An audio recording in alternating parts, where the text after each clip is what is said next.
Welcome back to 1985 as we continue our look at the Transformers toy line by Hasbro. Last week we learned of the first ever Transformers combiner team, the evil Constructicons and their combined form of Devastator. We started with Constructicons 1 and 2, Bonecrusher and Scavenger, and today we're looking at Constructicon number 3, Scrapper, and Constructicon number 4, Hook, here on part 2 of the KREED'S Collection Christmas Special.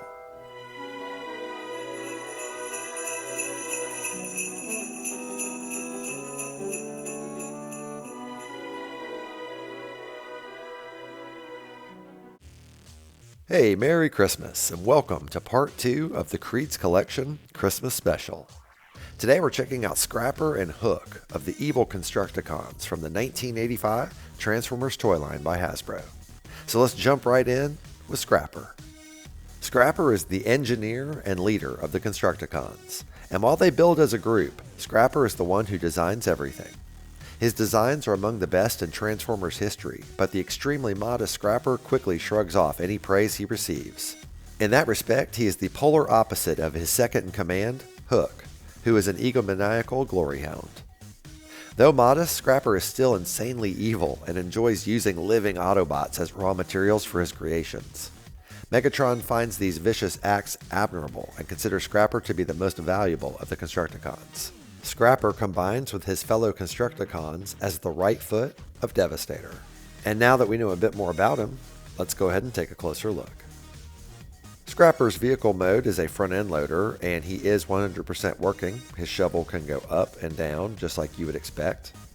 He has plastic wheels that do roll, and they have a pretty nice little tread pattern on them. We'll do a roll test here in a minute. He's got a little spot here for a driver, and overall he's held up pretty well in vehicle mode. He doesn't have many decals showing, but the couple that he does have held up fantastically well. This Decepticon symbol right here, as you can see, looks pretty much perfect, as does his rub sticker right down here.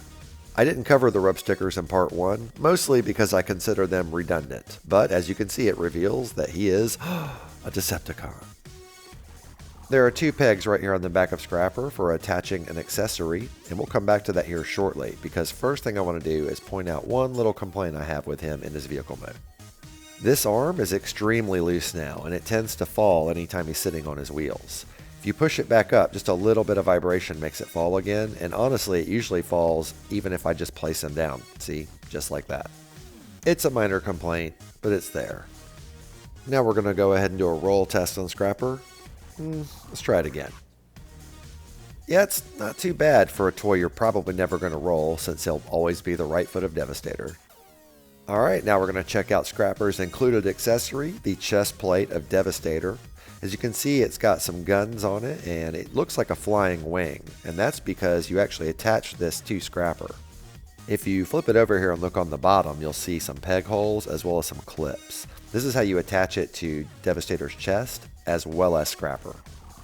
You just attach it to the 2 pegs I mentioned earlier, and voila, there you go. Now Scrapper is a flying front-end loader with guns that can fire from here, as well as the ends of the wings. I find this both ludicrous and creative. I mean, look at this guy. Did you ever think you'd see a jet-powered flying front-end loader? Whoosh. Alright, now we're going to go ahead and transform Scrapper into the right foot of Devastator. You want to take the scoop and lift it up like so, and once you have that in place, just go ahead and flip the arms down. And that is it. That's all you have to do to create the right foot of Devastator. And now it's time to transform Scrapper from his front-end loader mode to his robot mode. What we're going to start off with is by grabbing the legs here and flipping them down. And once you do that, you just want to turn him up like so. Now you want to grab his arms, flip them up, flip his scoop down, and you can't put it all the way in until you pull his head out because that piece holds it in. So pull his head up, and now that piece will go in, and you can push the front scoop down. And that's it. We have transformed Scrapper into robot mode. As far as robot modes go, I feel like Scrapper's is one of the better ones of the Constructicons. He looks extremely clean from the front, and he even has pretty good articulation, which we'll cover here in a little bit. You probably noticed that he doesn't have his gun in his hand, and that's because unfortunately I lost it. Scrapper, however, does not have the ability to have his gun attached to him in vehicle mode, so it's really only going to affect how he looks in robot mode. Thankfully, this is the only accessory I am missing from all of my Constructicons. While Bonecrusher is still my favorite of the group, I have a high opinion of Scrapper as a toy, and I played with him quite a bit. His head, shoulders, and upper body all look really good in my opinion, and the only issue I see is this sticker unfortunately is a bit damaged from me playing with him so much. One of my favorite things about Scrapper in robot mode is that his tires make up his shoulders. I think they look really aggressive, and you can see the tread pattern a bit better. As we come down a little bit further, you can see Scrapper has the standard peg hole hands for holding his gun, which, again, I sadly do not have. And unfortunately, this sticker on his hip has seen better days as it kind of rolled up a little bit. Scrapper's feet are nice and chunky, so they give him a good foundation to stand on. And as you can see, some of the chrome wore off on his legs right here. Like I said, I played with Scrapper quite a bit. As we come around to the back side of the figure, you can see that most of the construction bits are hidden on his back. And that's the one flaw with Scrapper. He looks really clean from the front, but if you turn him sideways, he has all these pieces hanging off of him. As I said, he has nice chunky feet, so he doesn't fall backwards, thankfully, but it would have been nice if they would have figured out a way to fold the shovel into his back, all the way down. Here's a quick look at Scrapper's gun, since I don't actually own it, but I definitely wanted you to see what it looks like. Now we're going to take a look at Scrapper's articulation. Believe it or not, he actually has knees that bend, thanks to his transformation. Not many Transformers have bendable knees, so that's pretty cool. His arms also have a joint that allows them to go up, all the way up straight up, but they can't go any further back than that. His head doesn't move at all, so that's it. That covers all 4 points of articulation for Scrapper. Here's a quick look at Scrapper's tech spec. If you'd like to read it, pause now. Scrapper's copyright information is located between his shoulder blades. Hasbro 1980, 1984, Takara 1980, 1984. Alright, now it's time to take a look at Hook. The snob of the Decepticons, Hook considers himself an artist and looks upon the rest of the Decepticons almost as peasants. Despite his ego, Hook is indeed a master craftsman, or craftsbot, having truly earned his insufferable opinion of himself. The high standard that Hook holds himself and others to ensures that even the simplest of jobs are completed to the nth degree. Although Megatron acknowledges Hook's incredible skill, he often grows impatient with the time it takes this perfectionist to finish his work. Hook combines with the other Constructicons as the head and shoulders of Devastator. And now that we know a bit more about Hook, let's take a closer look. Hook's vehicle mode is a mobile crane, and he has actual rolling wheels just like Scrapper. His crane feature actually works as well. The boom will extend and it will telescope up about 45 degrees. In addition to this, the crane can also be rotated on its axis at the bottom here, left and right. So you pretty much have a 100% fully functional crane arm. That is pretty sweet. Hook does have 2 cabin areas, one for a driver and one for the crane operator. As we get a little closer, you can see that the windows are just purple plastic, but it still looks pretty good. It would have been nice if the windows were transparent and you could see inside the cab, but the purple goes with the color scheme really well, so I'm not going to complain. As we come around to the other side, you can see right here on the top there is a peg hole, and that's where you put Hook's blaster while he's in vehicle mode. We'll check that out here in a second, but first I want to get a closer look at the hook and boom. It's fully functional and has a pivot point, as you can see right there, so it can swing back and forth. Now it's time to do a roll test on Hook. Well, here we go. Alright, let's try that one more time and see. And I think Scrapper actually rolled a bit better than Hook does. His bigger tires probably made the difference. Now we're going to go ahead and take a look at Hook's accessories. This is his blaster. It's actually pretty cool looking. The handle right there is how you peg it into his vehicle mode. And right here it looks like a scope to me. As far as small handheld blasters go, this one is pretty cool, and it even has some details on it. If I tilt it towards the light here, you can see them. It is the same on both sides, so I'm going to go ahead and peg it into Hook in his vehicle mode so you can see what it looks like. It's so strange to me that they only put this functionality on some of the Constructicons because it looks so good. Since Hook becomes the head and shoulders of Devastator, of course his second accessory is the head of Devastator. I think the sculpt on this is really great, but I'll go more into that in part 4 when we look at Devastator himself. Hook's third and final accessory is this cannon. It's designed to peg into the side of Devastator's head right here, and it looks pretty cool. My only complaint is that it's hollow on the bottom. Seems like they could have filled that out, but other than that, I like it.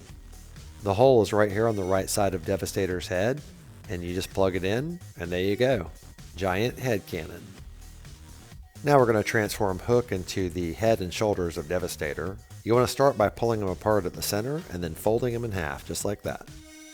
Now you want to take this die-cast metal peg and swivel it out. That's to attach one of the arms. Then you take the head of Devastator and you slide it onto the body, just like so. Not as easy as it looks, but there we go. It pops on there nonetheless. You know, in most combiner teams, the head and shoulders is the leader, but not the Constructicons, it's the right foot, Scrapper. I wonder if that bugs Hook at all. Why are you the leader? Clearly I'm head and shoulders above you. Because the leader foots all the responsibility. Don't you want the team to be on solid footing? After all, with me in charge, Devastator can really start out on the right foot. Why are you running off? Oh, are we going to have a foot race? Before we move forward, I want to point out that the clip that goes on Devastator is actually damaging the Decepticon symbol on Hook. We'll get a better look at that here when I transform him, but that's pretty annoying that that does that. Okay, now we're going to transform Hook into his robot mode. We're going to start by flipping up the boom, and then you pull him apart. That allows you to fold down his legs. If you don't pull them apart, the legs are locked in place, so make sure you do that step first. Once you get the legs out, you want to push them back together and then turn them around to face you. You can put the boom back down, and now you want to pull out his shoulders right here. Once you do that, you grab his head and flip it up, and there you go. You have a fully transformed Hook. Hook is by far the tallest of the Constructicons, but he's also the least fun to play with, mostly because he has that giant hinge in the middle of his body that allows him to fold in half. Basically, you want to hold him by his feet, because if you hold him by his upper body in any way, he flops in half due to the hinge that allows him to fold in half. Also, the boom tends to get in the way as well, so he's a very fidgety figure to play with. With those complaints out of the way though, I do still like Hook.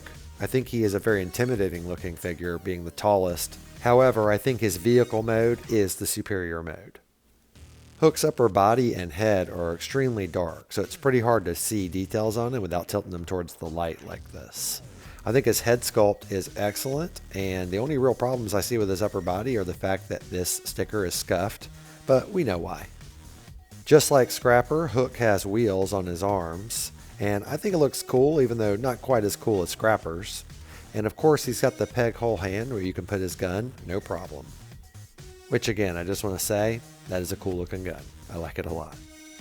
As far as Hook's lower body, I am missing a sticker. You see this one here? There should be one just like it there, but I guess it fell off at some point or another through the years. Hook's feet are big and chunky, so they help him stand pretty well, but he also gets a little help from the crane boom on his back. As you might imagine, Hook is pretty back heavy, but the bright side is the crane boom actually acts like an action figure stand and allows him to stand up no problem.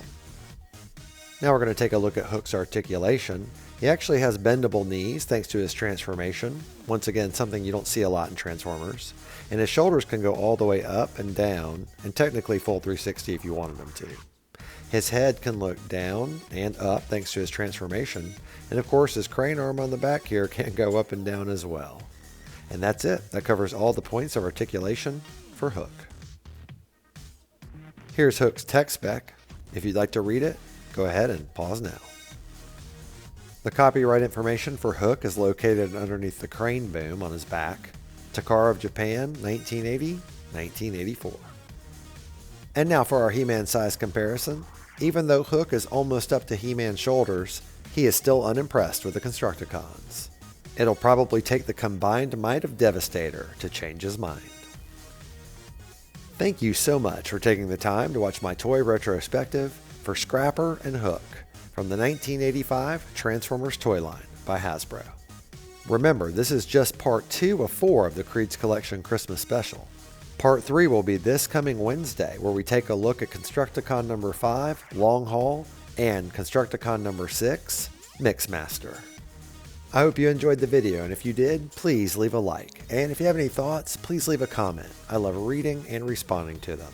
And while you're at it, if you haven't already, please consider subscribing. I'd really appreciate it, and it would help my channel grow.